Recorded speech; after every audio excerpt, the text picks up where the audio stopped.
Court gate पर हथकड़ी लगते ही जो भीड़ अब तक तमाशा ढूंढ रही थी वो अचानक गवाही सुनने लगी थी।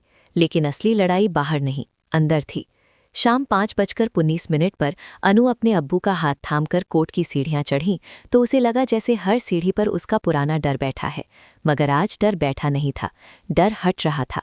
माँ ने बहुत धीमे स्वर में कहा, अनु, बस याद रखो, आज शब्द तुम्हारा कवच है, भावुकता तुम्हारा दुश्मन। आर्या ने अपनी जेब में फ़ोन का रिकॉर्डिंग मोड ऑन रखा। कैलाश बाहर पुलिस के साथ ही रहा ताकि कोई बैकडोर न खुले। कोर्ट के अंदर फाइलों की गंध, पंखे की आवाज़ और लोगों की नज़रें सब मिलकर एक अजीब सा दबाव बनाते हैं। और वही दबाव वीहेड जैसे लोगों की ताकत होता है। मगर आज वीहेड को जब लॉकअप वाले कॉरिडोर से गुजारा गया, उसकी चाल में पहली बार वो रुतबा नहीं था। वो जल्दी जल्दी बोल रहा था, जैसे शब्दों से अपने गिरते कंट्रोल को पकड़ना चाहता हो। ये सब फर्जी है, ये लोग मुझे फंसा रहे हैं। माँ ने उसे बिना देखे कहा, फर्जी तुमने बनाया था, आज असली बन गया। वीहेड ने पलटकर तिरछी मुस्कान फेंकी, मैडम, आपको लगता है एक गिरफ्तारी से कहानी खत्म? कहानी तो तब खत्म होती है जब सिस्टम खत्म हो, माँ ने वहीं जवाब दिया। और सिस्टम खत्म होता है जब पीड़ित बोलता है। कोर्ट के रिकॉर्ड सेक्शन के पास से गुजरते हुए अनु के अब्बू की उंगलियां फिर हल्की कांपी। उसी जगह उन्होंने सुबह मजबूरी में पेन उठाया था, मगर इस बार अनु ने उनका हाथ और कसकर पकड़ लिया। अब्बू देखिए, अब आप अकेले नहीं। अब्बू की आंखें भर आईं। बेटा, मैंने डर, अनु ने बीच में काट दिया, आज डर नहीं, सच। और उसी पल कोर्टरूम के बाहर वकीलों की भीड़ में एक आदमी दिखा, सादा कपड़े, फाइल दबाए, चेहरा नीचे, जैसे कोई आम क्लर्क। मगर माँ की नज़र ने उसे पकड़ लिया, क्योंकि माँ ने उसे पहले देखा था, वही शादी की तैयारी के समय गली में घूमता हुआ। माँ ने आर्या के कान में फुसफुसाया, वो दाईं तरफ देखो। आर्या ने नज़र घुमाई, आदमी ने अचानक दिशा बदल ली। माँ ने बिना हल्ला किए बस इतना कहा, कैलाश को मैसेज। आर्या ने तुरंत एक छोटा मैसेज भेजा, right corridor, grey file, tell, ताकि कोई शोर ना हो और शिकार चौकन्ना ना हो। कोर्ट के अंदर बयान का प्रोसेस शुरू हुआ। वरिष्ठ अफसर ने केस डायरी रखी, स्क्रीनशॉट्स, कॉल लॉग, गोदाम की बरामद की, प्रेस वाला ड्राफ्ट, सब क्रम से। जज साहब के सामने अनु ने खुद को स्थिर रखा, पर उसकी सांसें तेज थीं, क्योंकि आज उसके शब्दों का वजन सिर्फ उसकी ज़िंदगी नहीं, उसके अब्बू की इज्जत और उस पूरे नेटवर्क की सड़ांत थी। जज ने पूछा, आपका नाम? अनु ने कहा, अनु। जज ने पूछा, आप क्या कहना चाहती हैं? अनु ने पहली बार बिना कांपे बिल्कुल साफ क्रम में बोलना शुरू किया।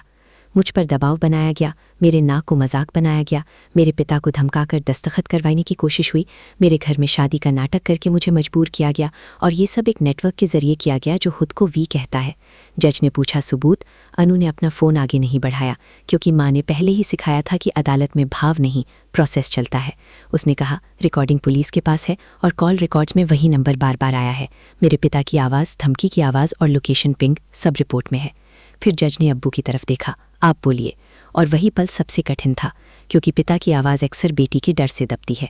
अब्बू ने गहरी सांस ली, मेरा नाम। उनकी आवाज़ रुकी, आंखें नम हुई, मगर फिर उन्होंने सीधे कहा, मेरी बेटी बेगुनाह है। मुझसे ज़बरन कबूलनामे पर दस्तखत करवाने की कोशिश हुई। मुझे धमकाया गया कि अगर मैं नहीं मानूंगा तो मेरी बेटी की ज़िंदगी बर्बाद कर देंगे। कोर्ट में खुसर फुसर हुई। वीहेड दूर लॉकअप कॉरिडोर में खड़ा था, पर उसकी आंखें लगातार कोर्टरूम की तरफ थीं, जैसे वो अब भी किसी स्टेप का इंतजार कर रहा हो। माँ ने जज से एक ही बात कही, माय लॉर्ड, धमकी और ब्लैकमेलिंग की ये चेन सिर्फ एक व्यक्ति की नहीं, सिस्टम के अंदर के लोगों की मिलीभगत की लगती है। जांच को ऊपर तक जाना चाहिए।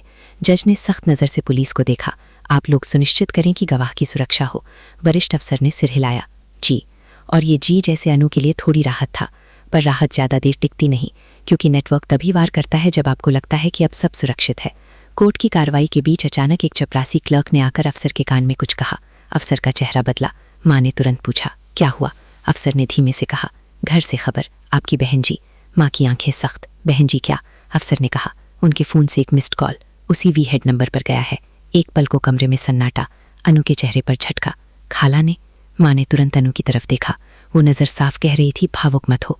माँ ने धीमे से कहा, गलती दो तरह की होती है बेटा, एक डर से, एक लालच से। पहले पता करेंगे कौन सी है। मगर वीहेड ने इसी पल का फ़ायदा उठाया।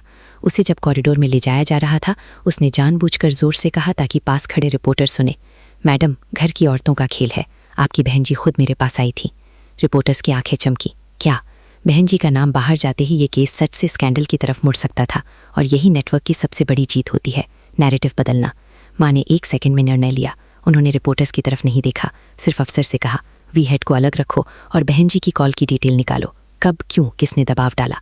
आर्या ने धीरे से कहा। अगर बहन जी डरकर कॉल कर बैठी तो? माँ ने काट दिया। तो हम उन्हें भी बचाएंगे, लेकिन अगर लालच? माँ ने आगे नहीं कहा, मगर उनकी आंखों में साफ था, तब वो घर में भी ऑडिट करेगी।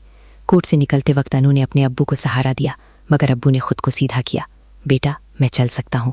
एक छोटी सी लाइन थी, मगर अनु के लिए पूरा जहान, क्योंकि पहली बार पिता सहारा नहीं, साथ बन रहा था। बाहर निकलते ही मीडिया ने घेर लिया।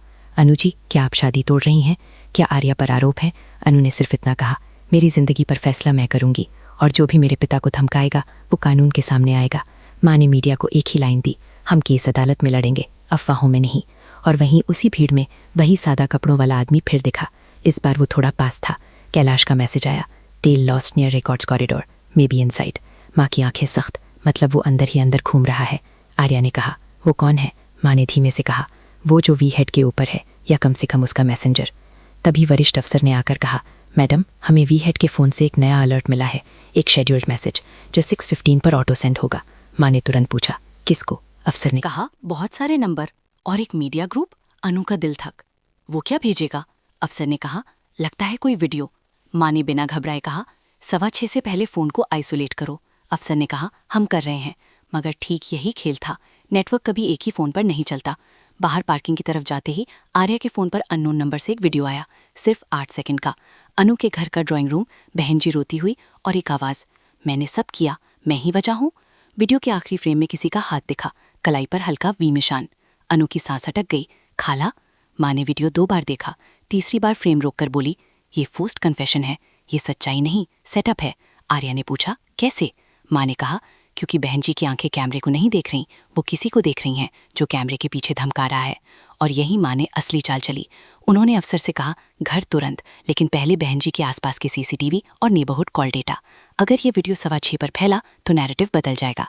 अफसर ने सिर हिलाया, टीम भेज रहे हैं। गाड़ी में बैठते वक्त अनु ने बहुत धीमे से कहा, माँ जी, अगर खाला सच में? माँ ने अनु की बात पूरी नहीं होने दी। अगर, तो भी पहले सबूत। तुम्हें इंसाफ चाहिए, शक नहीं। आर्या ने गाड़ी स्टार्ट होते ही कहा, पर वो आदमी जो कोर्ट में दिखा, वो कौन? माँ ने खिड़की के बाहर देखते हुए कहा, वो वही होगा जो हर जगह एक साथ पहुंचता है, रिकॉर्ड रूम, प्रेस, घर, गोदाम। और ऐसे लोग सिर्फ एक ही होते हैं जो फैसला लिखते हैं। अनु ने लाल धागा कसकर पकड़ा, तो अगला वार घर पर होगा? माँ ने ठंडी आवाज में कहा, अगला वार घर पर नहीं, हमारे भरोसे पर होगा। और ठीक उसी वक्त आर्या के फोन पर 6:14 का अलर्ट बजा, 1 मिनट टू स्केड्यूल ब्लास्ट। अफसर की आवाज आई, मैडम, हमने वी हेड का फोन आइसोलेट कर दिया, पर मैसेज फिर भी। माँ ने दांत पीछे, क्लाउड। और जैसे ही घड़ी 6:15 हुई, शहर के कई फोन एक साथ वाइब्रेट हुए। एक ही वीडियो, एक ही कैप्शन। घर की औरत ने सब प्लान किया, अनु झूठ बोल रही है। अनु का चेहरा सफेद पड़ गया, मगर माँ ने उसी पल कहा, अब हमारी बारी। और उन्होंने अपनी तरफ से तुरंत एक काउंटर वीडियो पुलिस के ऑफिशियल नंबरों पर आगे कराया।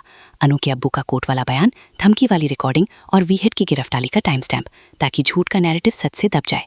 पर कहानी यही नहीं रुकी, क्योंकि उसी पल एक और मैसेज आया, अननोन। काउंटर कर लिया, गुड। अब असली फाइल नहीं, असली रिश्ता टूटेगा।